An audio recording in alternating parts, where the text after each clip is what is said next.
Videocast. I'm with my buddy Davey Boy.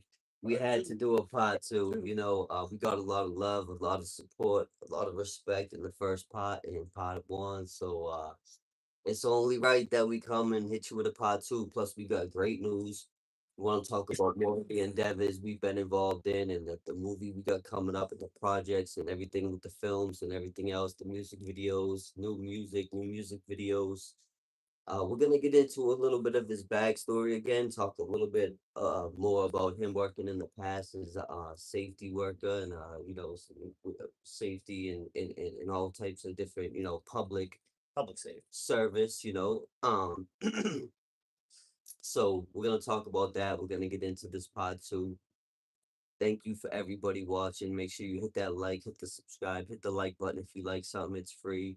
We're celebrating today. We just get the TikTok promoting the movies and stuff like that. So it's gonna be awesome. So we're back. Yes. We're back. David boy, how you feeling? Ah, good. Hey, the sun was out today. It's Yeah. supposed to be 70 tomorrow. So, okay, you're not here in New England with this bipolar weather we have. Yeah, it was beautiful. It was a Yeah. beautiful day. We got to check out the sunset while we're having a drink, and we did a TikTok Right. celebration. And one of the first lives that has to do with the movie and stuff like that. So it's a Right. great day. It's a Yeah, it great was day so good far. day. Good Yeah. day. Milestones at 58, right? Hey, So, you gotta do what you gotta no, do. So, but hey, you get the beach view. You gotta do what you gotta do, but you're doing pretty good when you got the beach view. exactly. You know what I'm So, saying? Let's go. Let's go. living, Part 2, baby. beach living. Yeah, we got So, the Northern Lights vibes in here going. We got the blues and the greens. so any of The your shit overseas rocks. out there that just want to retire and like chill out with like just cool tropical feel, go to any beach, man. That's where it's at. Yeah, No one beach just vibe. no one cares about You know, money. it's This is reggae. It's just it's funny that you say that because most of my reggae playlists I have on my phone, I usually set to my beach vibes and my beach tone. So when I go to the beach, it's just like, let's see if we can click the live and right. see if we can click the live and see if we're on here. You know, live won't bring us to the live. No, but we'll get there. We got some new We'll get there. technology. We'll get up. Yeah, we'll Trying to take us that next. let's show you something real quick. Right. Right. That's our light. All lights in here. So we got Control all these yeah, we got lights. the vibes going right there, buddy. Check that out. So yes. All this art. I mean, actually, go vote for me. Oh yeah, we Yeah, got things that we got. sea glass. Yeah, the sea glass ain't no joke. That's all my artwork. So Yeah, there's some really nice artwork. We'll do a shot later. We'll do a shot. How you like it, bro? Like we'll there do a shot view. We'll do some shot videos, some shots later. Some shots of the shots and give you some behind the scenes going on. But we just want to show you the vibes and stuff like that. But we can tell you where we're from, where we're podcasting from. So it's Revere Beach, and I tell you what, when I was a kid, let's go to all the clubs, the Palace and hit Kelly's and all the chicks with their high hair, yeah, walking down in the hills on the Revere. It was different. You could park your cars along and yeah, hang out on the yeah, Kelly's. So and I was like, someday when I grow up, I'm gonna move to Revere Beach and live on the beach. yeah, It's funny. So I came back all these years. Been here about a good 8 years now. yeah. But yeah, I moved down here to Bear Beach when I moved Today back to Boston. today was a nice day to Yeah, be on the beach. I tell you that it was probably one of the best days we had all year so far. it is. It is. I like the culture down here. I mean, there's a lot of culture. Always has been, but it's really cool. So Rich yeah, history. You know what I it's mean? the oldest beach in the nation, oldest public Yeah. beach in the United States. So Yep. And you know what's crazy?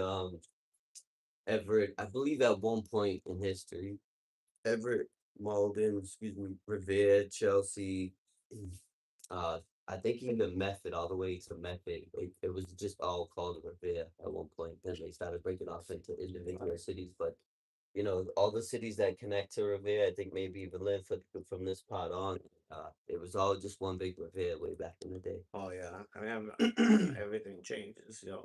Populate. Yeah. Technology, living longer. Except for some reason, they just can't find a cure for cancer, right? So, Yeah, no, so no, I but don't. we got robots, we got AI, we got everything can imagine that So all the nonsense, because right? money, And all the great things and all the yeah, crazy things, but it could be s- spent elsewhere, with so I much don't going know, on. it's a big But that's a whole nother that's a conversation. whole nother conversation for another day. Uh, Shout out to the all the vets. Thank you for your service, Luke. Thank you. We just had a great day at the St. Patrick's Day because it was so special this year. Last Right. in March when we did the documentary and the parade and the whole thing. It was such a great year because not only was it St. Patrick's Day, it happened to fall on the 250th Right. anniversary as the British the Boston driving the British out of Boston and Dorchester and all that. Then so it just was extra special this year. When we went up that hill, man, I got the chills, man. I was like, wow, I couldn't even explain it. So that was a great opportunity. Shout out to Danger Dog. We got big things coming. Shout out to the Oh man yeah. Zane. Salute. But yeah, so at the time when you was working as a public safety officer, way Mhm. back, right? Did you had your police position and then you had a fight, you were a firefighter.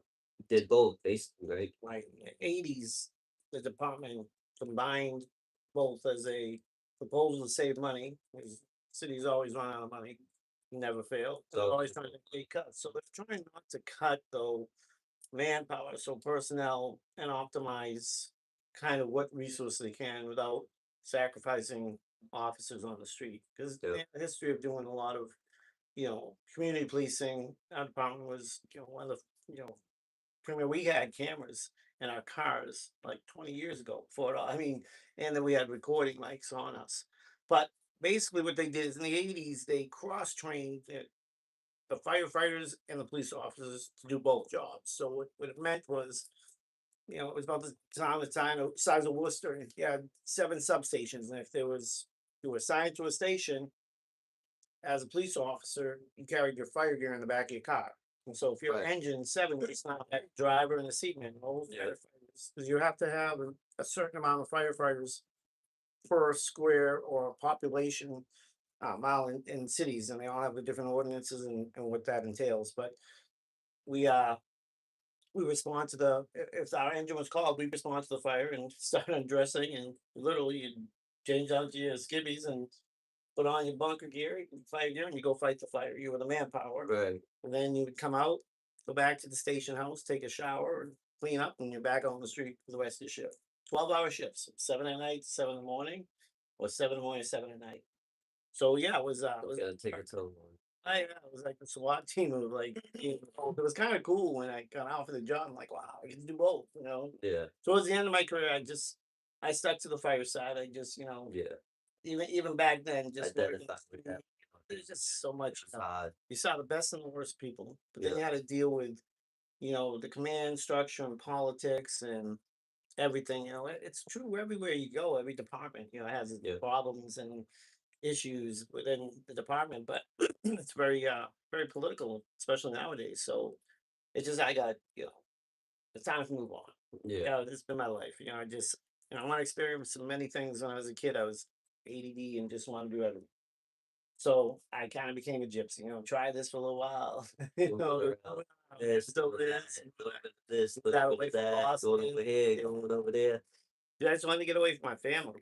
All dysfunctional. So, Yeah, it was when you're truly coming that. up, you gotta find your own way at some point. Like I know this old saying I used to always say, it's like no matter how great my father was, my grandfather's last name was, or who my uncles were, or my older brothers, you always gotta kind of make a name for yourself and carve your own path and Right. make your own way. Yeah, it's my dad wasn't around much. He came back from Vietnam. He was an alcoholic, so he wasn't It's okay. abusive. Yeah, he was a bad. Wasn't abusive. He was a drunk. He just But broken promises and all that stuff. And as a kid, you roll with it. And you're like, dad's not there, and you kind of think it affects you much as it does, because later in life that shit spills over. right, When you become an adult. I have a daughter. I love her. She's now like 27. But I'm extremely proud of her. She works in the state of Michigan, social services. She helps troubled youths that have either been arrested or in youth programs and science programs, so they get jobs or trades, school stuff. things like that. So yeah, we're proud of her. So I have one daughter, and I've lived a good life. I've experienced a lot of things. and traveled a lot. You know, I've seen the worst and best in people, seen some pretty big tragedies in my career, and that shit sticks with you. I don't care where, if you witness any kind of tragedy, any type of murder, any type of, especially when it involves a kid. I mean, the kids were those were hard. I mean, that's hard for everyone to take. Yeah. I see these kids that, I mean, I even see these kids getting in trouble. At like 8, 9, 10. I mean, that's just crazy. I mean, I can't. I mean, when I was on the street, I mean, we had kids that were 13, 14 years Yeah. old. That was like, damn. I mean, what your parent, that was Yeah. like big deal. But now I'm seeing these videos with like 8, 9-year-olds seriously banging. Carry guns and bigger. Yeah, it's like it's like these kids carry guns bigger than them nowadays. I know, man. That's Or just just as big. we should just sad though. It's sad because they're kids. Yeah. They should like Yeah, experience it. enjoy Yeah, it. and that's the stuff that I just don't get sometimes. But Yeah. that's the toughest thing as an officer when you see that stuff. Pay attention. To make sure we're all the way up. Cause that's a message right there. Message. Is That's the message right there. that word? So no, we're good. We're good. Uh, So stay tuned. yeah.